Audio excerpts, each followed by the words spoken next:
وإن القانون المدني وضح وقال إن قانون الإيجار لازم يبقى محدد المدة. الاتنين اتفقوا إن العقد ده هيبقى مدى الحياة، وظهرت مشكلة إن العقود دي فضلت مستمرة لغاية وقتنا هذا. كان زمان بيدفع مبالغ كبيرة جدا علشان تقدر تأجر الشقة من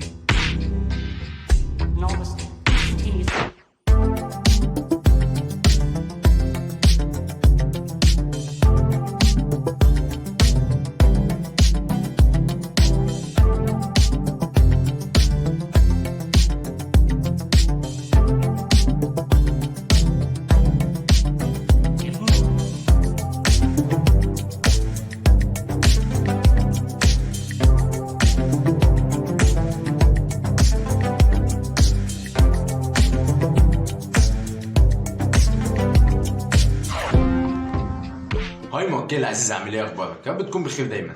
الحلقه اللي فاتت، الحلقه الاولى، اتكلمنا على كلمه مشاهره وقلنا هي بتعني مده العقد شهر واحد او مدى الحياه. النهارده هنتكلم على الشخص الاعتباري وقانون الايجار القديم.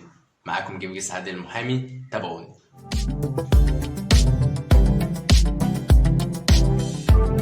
في البداية عايزين نتكلم على قانون الإيجار القديم بالنسبة للشخص الاعتباري. يعني احنا دلوقتي قانون الإيجار القديم عندنا فيه قسمين، الشخص الطبيعي والشخص الاعتباري.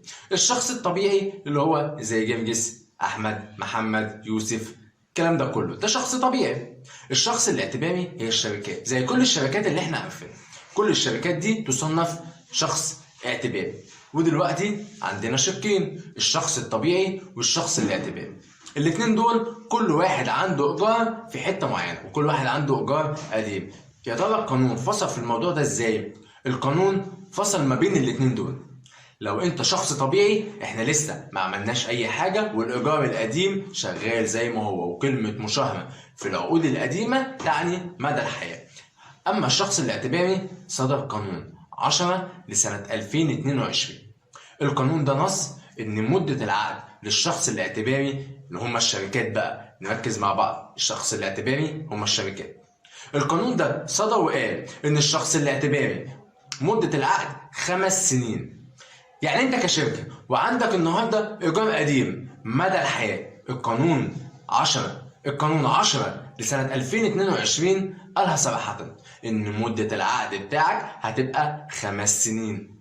طيب بالنسبة للقيمة الإيجارية، الإيجار بتاعك يعني هيزيد، هيبقى 5 أمثال القيمة الحالية. وناخد مثال مع بعض، أنت حاليا بتدفع 5 جنيه إيجار ومواظب عليه والدنيا تمام. ال5 جنيه هتزيد، هتتضرب في 5، هتبقى 5 أمثال القيمة الحالية اللي هي هتبقى 25 جنيه. طب أنت لو بتدفع 500 جنيه هتضرب في 5، لو بتدفع 100 جنيه هتضرب في 5. ودي كانت تاني نقطة. أول نقطة إن مدة العقد 5 سنين. تاني نقطة إن الإيجار حاليا بقت 5 أمثال القيمة الحالية.